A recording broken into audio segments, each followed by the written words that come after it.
മികച്ച ഭാവിക്ക് മികച്ച ഇൻസ്റ്റിറ്റ്യൂട്ട് തന്നെ തിരഞ്ഞെടുക്കണം. വർഷങ്ങളുടെ പാരമ്പര്യം, ഏറ്റവും മികച്ച അക്കാഡമിക്. നിംസിലൂടെ പഠിക്കാം, ഉയരങ്ങളിലേക്ക് പറക്കാം. Nims group of institutions, Pattambi, Ottapalam, Kochi. 8714791666. Thiruvegappura വിളത്തൂരിൽ വീടുകൾ കേന്ദ്രീകരിച്ച് മോഷണം.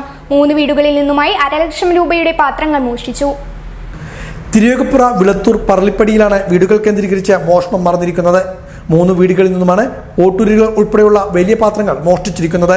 വീടിനോട് ചേർന്നുള്ള ഷെഡിലും പുറത്തുമായി സൂക്ഷിച്ചിരുന്ന പാത്രങ്ങളാണ് മോഷണം പോയത്. ബുധനാഴ്ച രാവിലെയാണ് വീട്ടുകാർ മോഷണവിവരം അറിയുന്നത്.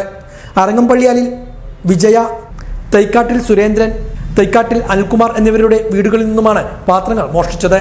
25 കിലോ വരുന്ന ചെമ്പ് പാത്രങ്ങൾക്ക് പുറമെ ഓട്ടുരുളികൾ, നിലവിളക്കുകൾ ഉൾപ്പെടെയുള്ള സാധനങ്ങളും മോഷണം പോയിട്ടുണ്ട്. ആദ്യമായിട്ട് അനിയൻ ഇങ്ങനെ വന്ന് പറയാണ് ഇവിടെ ഇങ്ങനെ ഓടിന്റെ ചെമ്പ് കാണാനില്ല. അപ്പൊ ഞാനും ഇവിടെ വീട് പണിയൊക്കെ ആയിട്ട് വറക് വരയിൽ ഗ്രില്ലിട്ടിട്ട് ഗ്രില്ലുള്ള വറക് വരയുണ്ട്, അതിലിട്ട് അടച്ച് ഉരുളി ഉണ്ടായിരുന്നു. അപ്പൊ ഞാനത് നോക്കിയപ്പോ അതില് ഉരുളിയും കാണാനില്ല.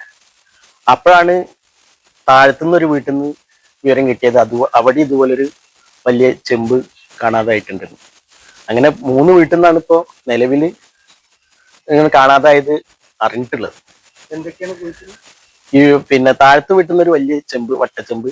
ഇവിടെ വേറെ വീട്ടിൽ അനിയന്റെ വീട്ടിൽ നിന്ന് വലിയൊരു വട്ടച്ചെമ്പ്, എന്റെ വീട്ടിൽ നിന്ന് ഒരു ഉരുളി, പിന്നെ ഒരു ചെറിയ ഉരുളി, ഒരു കോളാമ്പി, ഒരു നിലവിളക്ക്. ഏകദേശം എല്ലാം കൂടി ഒരു 50,000 രൂപയുടെ സാധനം ഉണ്ടാവുന്നതാണ് കണക്ക്. 2 മാസം മുമ്പ് ഇവരുടെ വീടിന് തൊട്ടടുത്തുള്ള ക്ഷേത്രത്തിലും പള്ളിയിലും ഭണ്ഡാരം പൊളിച്ച് മോഷണം നടത്തിയിരുന്നു. ഇതിന്റെ അന്വേഷണം എവിടെയും എത്തിയിട്ടില്ല. ഈ സാഹചര്യത്തിൽ കൂടിയാണ് സമീപത്തെ വീടുകളിലും മോഷണം നടത്തിയിരിക്കുന്നത്. തുടർച്ചയായുള്ള മോഷണം പ്രദേശവാസികളെ ഭീതിയിലാക്കുന്നുണ്ട്. ഈ ഏരിയയിൽ ഇപ്പോൾ ഒരു 3 മാസം മുന്നേ ഒന്നും സംഭവിച്ചു.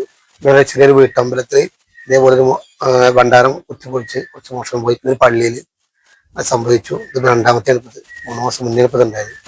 ഇതിപ്പോൾ 3ഓളം വീടുകളുണ്ട്. എന്നാൽ അറിയാൻ കഴിയും. ഇനിയിപ്പോൾ എത്ര വീട്ടിലുണ്ട് നമുക്ക് അറിയാൻ കഴിയില്ല. കാരണം ആരും ഇത് ശ്രദ്ധിക്കാത്ത വിഷയമാണ്. ചെമ്പം മാത്രമാവുകൊണ്ട് പെട്ടെന്ന് ശ്രദ്ധിക്കാത്ത വിഷയമാകൊണ്ട് അറിയാൻ കഴിയില്ല. എങ്കിലും പോലീസുകാരെ വിളിച്ച് നടപടി സ്വീകരിക്കാൻ പറഞ്ഞിട്ടുണ്ട്. പിന്നെ പറയാനുള്ളൊരു കാര്യം എന്താ വെച്ചാൽ രാത്രി കാലങ്ങളിൽ പോലീസിന്റെ പെട്രോളിംഗ് ശക്തമാക്കണം എന്ന് പറയാനുള്ളത്. കാരണം അതിലൊരു ഉദാഹരണവും കൂടി ഉണ്ട്. കാരണം നമ്മളെ വലിയ കുളം, നക്കംകുളം, അവിടെ പുറത്തുനിന്നൊക്കെ ആളുകൾ വന്നിട്ട് മദ്യപിച്ച് പോകുന്ന ഒരവസ്ഥ ഉണ്ടാവുന്നുണ്ട്. കാരണം നമുക്കത് കണ്ടുപിടിക്കാൻ പറ്റില്ല.